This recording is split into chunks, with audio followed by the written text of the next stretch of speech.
Ever wondered about the different types of hypnosis and how they work? Well, let's delve into it. Hypnosis, a technique that's been around for centuries, is often used as a form of therapy to create subconscious change in a person. It's a way of focusing the mind, enabling one to be more open to suggestions and change. But did you know there are 4 primary types of hypnosis? Yes, each with its distinct style and application. First, we have traditional hypnosis, which relies heavily on direct suggestion and imagery. Next, we delve into the realm of Ericksonian hypnosis, a method that utilizes indirect metaphor and storytelling. The third type is cognitive hypnosis, which focuses on reframing thoughts and beliefs. Lastly, we have clinical hypnosis, a specialized form often used for treating diagnosed psychological disorders. Keep watching to discover the unique features of these 4 types of hypnosis and learn more about their uses. First up, we have traditional hypnosis, one of the oldest forms of this therapeutic technique. Rooted in the early works of Franz Mesmer and James Braid, traditional hypnosis is often what people envision when they think of hypnosis. It's the classic approach, the type you've likely seen in movies and stage shows. The key to traditional hypnosis lies in its use of direct suggestion and imagery. In this method, the hypnotist guides the individual into a deeply relaxed state, often referred to as trance. Once in this state, the individual's conscious mind takes a step back, allowing the subconscious mind to come forward. This is where direct suggestions come in. Direct suggestions are straightforward statements made to the subconscious mind. These could be statements like, "You will feel more confident in public situations," or "You are no longer interested in smoking." The subconscious mind, being more open and suggestible in the hypnotic state, is more likely to accept these direct suggestions. Imagery, on the other hand, is a powerful tool that helps the individual visualize certain situations, feelings, or behaviors.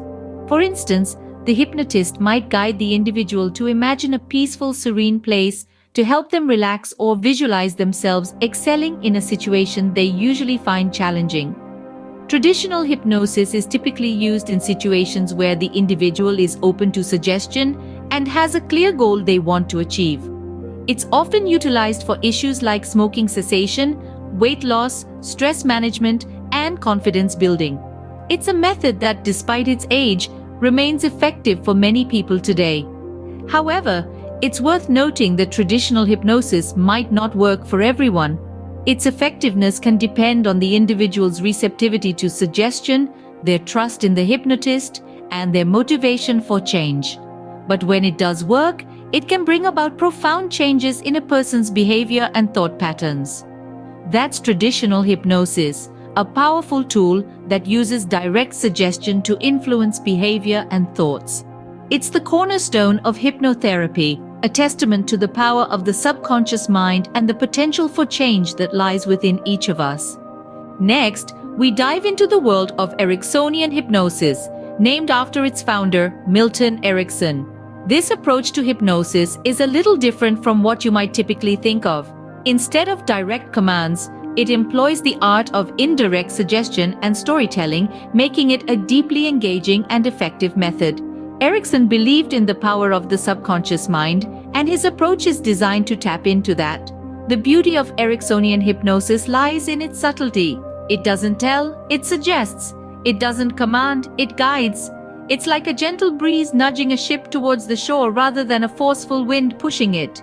This is where the use of metaphors and storytelling comes into play. The hypnotist might tell a story or use metaphors that seem unrelated to the issue at hand, but the subconscious mind picks up on these suggestions and starts to make connections. It's like planting a seed in a fertile garden. The seed may seem insignificant, but given time, it can grow into a powerful tree. But how does this work? Well, our minds love stories. They help us understand the world, and we often see ourselves in them. So when a hypnotist uses a story or metaphor during a session, it allows the person to make their own connections and discoveries. The hypnotist isn't telling the person what to think or feel, but rather guiding them to find their own solutions or insights. And the applications of Ericksonian hypnosis are vast. It can be used for a range of issues, from managing pain and stress to overcoming fears and phobias. It's also often used in therapy to help clients change unhelpful patterns of behavior or thought. Ericksonian hypnosis respects the individuality and uniqueness of each person. It understands that we all have our own internal resources and wisdom, and it helps us tap into these to make positive changes in our lives. So that's Ericksonian hypnosis, a subtle but effective method of influencing the subconscious mind. Now, let's explore cognitive hypnosis, a type of hypnosis that addresses the cognitive processes. Cognitive hypnosis, as the name implies, revolves around the cognitive aspect of our minds. This type of hypnosis zeroes in on our thoughts and beliefs, the very cornerstones of our perception and behavior. Unlike traditional and Ericksonian hypnosis, which rely on suggestions and metaphors respectively, cognitive hypnosis employs a technique called reframing. Reframing is the process of changing the way we perceive events, ideas, concepts, or even ourselves, thereby altering our reactions and behavior towards them. It's like looking at a picture from a different angle and suddenly the picture appears different. That's the power of reframing, and that's what cognitive hypnosis aims to achieve. Imagine a person who has a fear of dogs. This fear may have originated from a past traumatic experience with a dog. Now, cognitive hypnosis would work to reframe this individual's thoughts and beliefs about dogs, replacing the fear with a healthier understanding and perception. Instead of associating dogs with fear, the person might begin to see them as creatures that, like humans, can be both gentle and aggressive. This reframing can significantly reduce or even eliminate the fear. But where is cognitive hypnosis typically applied? Well, it finds its application in various fields, including personal development, stress management, and even in business environments. For instance, a person struggling with self-confidence might use cognitive hypnosis to reframe their self-perception, replacing negative thoughts about themselves with positive, empowering beliefs. In a business setting, it might be used to improve negotiation skills or to enhance productivity by reframing one's perception of work. Cognitive hypnosis is not a magic wand. It requires active participation and commitment. The results can be life-changing, but they don't come overnight. It's a process, a journey towards a better, more empowered self. It's about gaining control over your thoughts, your beliefs, and ultimately your life. That's cognitive hypnosis for you, a type of hypnosis that helps you reshape your thoughts and beliefs. Finally, we come to clinical hypnosis, a form of hypnosis used in a clinical setting. This type of hypnosis is a bit different from the others we've explored so far. What sets it apart is its primary use in treating diagnosed psychological disorders. It's a tool in the hands of trained healthcare providers, a tool that's been proven to be effective for a wide array of conditions and symptoms. Clinical hypnosis is a therapeutic technique that allows patients to experience changes in sensations, perceptions, thoughts, or behaviors. The hypnotic state, achieved under the guidance of a certified professional, allows for a heightened state of focus and concentration. It's akin to being so absorbed in a good book or a film that you forget about the outside world. Now, how does clinical hypnosis work? It is often integrated into therapeutic practices like cognitive behavioral therapy or psychoanalysis. The hypnotherapist guides the patient into a relaxed state, then uses various techniques to help them confront and manage their symptoms. The patient, while under hypnosis, becomes more open to suggestions and can explore painful thoughts, feelings, and memories they might have hidden from their conscious minds. Let's delve into its applications. Clinical hypnosis can be used to treat a multitude of psychological disorders, including anxiety, phobias, substance abuse, sexual dysfunction, unwanted spontaneous behaviors, and bad habits. It can also be used to help improve sleep, learning disorders, communication, and relationship issues. In the medical field, clinical hypnosis has found its place too. It's been used to ease pain, speed up recovery from surgery, increase motivation for physical activity, and even treat certain physical conditions linked to stress. Clinical hypnosis is not a cure-all, but it is a powerful tool in the right hands. It's crucial to remember that it should only be administered by trained health professionals. And like any form of treatment, it may not work for everyone. But for those it does help, it can make a world of difference. That's clinical hypnosis, a crucial tool in the treatment of a wide range of psychological disorders. Now that we've explored the four main types of hypnosis, let's recap what we've learned. Each type has its unique features, applications, and ways it can contribute to our quest for understanding, growth, and healing. Firstly, we delved into traditional hypnosis, the one most commonly depicted in popular culture.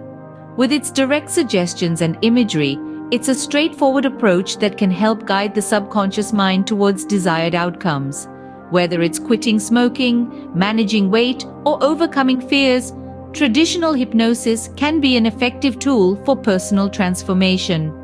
Next, we ventured into the realm of Ericksonian hypnosis, a more subtle and indirect approach named after its founder, Milton Erickson. This type of hypnosis uses metaphors and storytelling to bypass the conscious mind's resistance and plant seeds of change in the subconscious. It's like a gentle whisper that nudges you towards your goals, often without you even realizing it.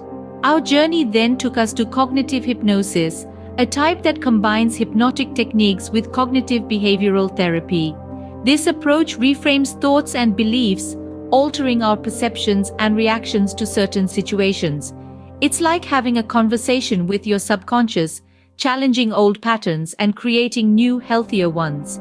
It can be particularly effective for managing stress, anxiety, and other emotional challenges. Finally, we explored clinical hypnosis, a specialized form that requires extensive training and is used to treat diagnosed psychological disorders. It has been proven effective in managing a range of conditions from post-traumatic stress disorder to chronic pain. It's a testament to the power of the mind and the potential of hypnosis as a therapeutic tool. Each of these types of hypnosis has its unique strengths, and the one that's best for you depends on your individual needs, preferences, and goals. They're all tools in the vast toolbox of the mind, each with the potential to unlock new levels of self-understanding and personal growth. Remember, the power of hypnosis lies not just in the technique, but in the possibilities it presents. It's a journey into the subconscious, a conversation with the deepest parts of ourselves. It's a way to initiate change, overcome obstacles, and achieve our full potential.